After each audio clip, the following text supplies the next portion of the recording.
Children here in your child care? Which child care, ma'am? Is a lot of Minnesota Child Care right here. It's from the state of Minnesota's website. We're just wondering where the children are. Where the children are? Yeah, where are the children? It says you have 102 children here, Okay. and you got $2.66 million this year in funding, and $2.5 million last year. We're just wondering where the kids are. And who are you? My name's Nick Shirley. Nick Shirley. And which department? Oh, we are from ourselves. Yeah. Hello, we'd like to ask where the money's going. Look at that. Shut us down. Where are the children at? No children inside of this daycare center. And look at this daycare center right here. No children inside of this daycare center. But between those buildings, over $2.6 million. The hallway is sterile, silent, decorated with the bright, cheerful colors of a nursery. But don't let the primary colors fool you. The atmosphere is anything but welcoming. Nick Shirley is standing in front of a door labeled Nurturing Young Minds, but the only thing being nurtured here is a massive financial drain. He's got an observer with him, a guy with a clipboard, and they're basically documenting a ghost operation. When that door finally cracks open, a woman in traditional attire peeks out, but don't expect a tour. Her response isn't transparency, it's immediate, aggressive defense. Shirley hits her with the big one. How does a facility claiming to care for over 100 kids and pocketing over $2 million in federal funding end up completely empty? Instead of an explanation, he gets a sharp accusation of harassment, followed by the heavy thud of a closing door. This is the real face of a multi-billion-dollar crisis happening right in the heart of the Midwest, and they're hoping you just don't notice. This single confrontation, it's just a tiny window into a staggering, bottomless pit of failure. For years now, Minnesota has been the ground zero for what investigators call an industrial-scale exploitation of the safety net we all pay for. We aren't talking about a few clerical errors or a couple of dishonest people. We're talking about a coordinated effort that's allegedly drained between $8 and $10 billion from the public treasury. Think about that. During the global health crisis, when everyone was distracted, oversight was basically non-existent. Federal programs meant for hungry kids and Medicaid were treated like open vaults. The numbers are actually hard to wrap your head around. This fraud nearly matches the entire annual output of some small countries.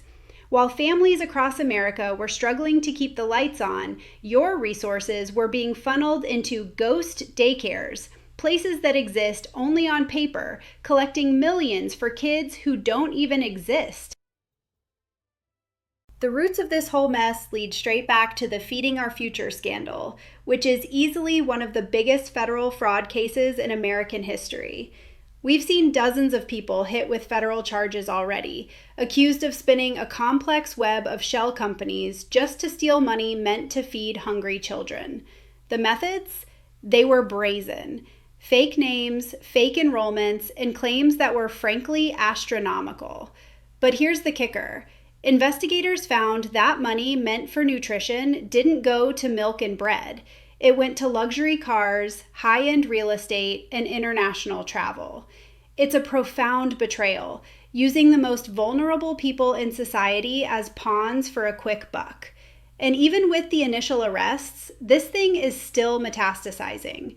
This new footage from Nick Shirley proves that the infrastructure for this scam is still alive and well, and the people in charge of watching the door are still asleep at the wheel.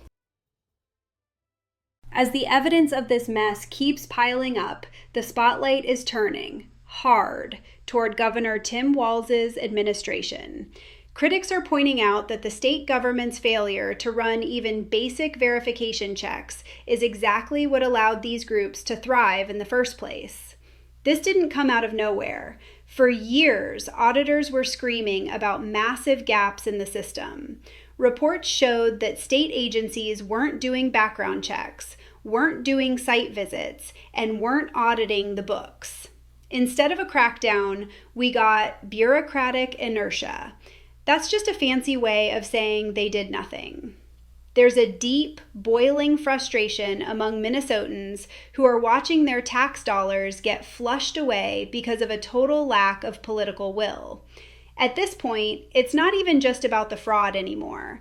It's about whether the people entrusted with our resources are actually competent enough to do the job. The fallout from this crisis reaches way beyond the Minnesota border. Federal investigators are now sounding the alarm about where those stolen billions actually ended up. There are credible reports suggesting that some of this money was funneled through illicit channels to support organizations overseas, groups that are direct threats to international stability. We're talking about potential links to groups like Al-Shabaab.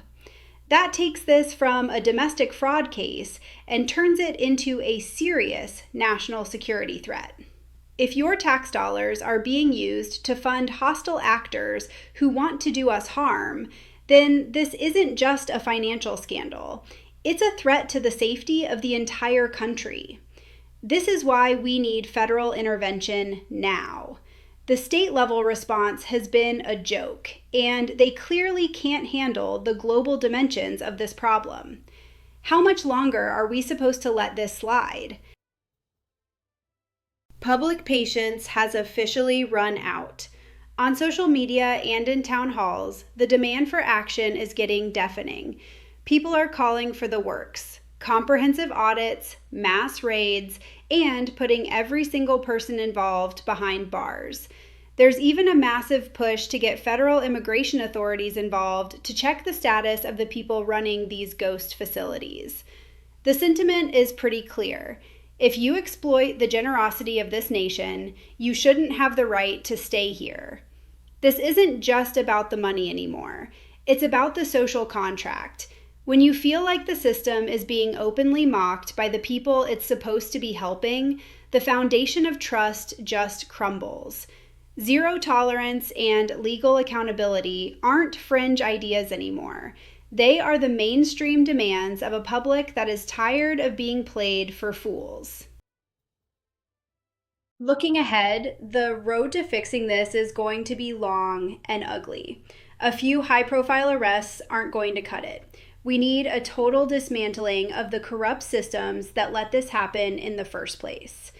There's a push for new laws to mandate strict biometric verification for social services, making sure the money only goes to real people with real needs. People are begging federal agencies to step in and bypass the state bureaucracies that have proven they're either compromised or just plain incompetent. This investigation by Nick Shirley provided the spark, but it's up to the legal system to bring the heat. The entire country is watching Minnesota right now. We're waiting to see if justice actually gets served, or if this massive loss of public trust just becomes another permanent, ugly fixture of our political landscape.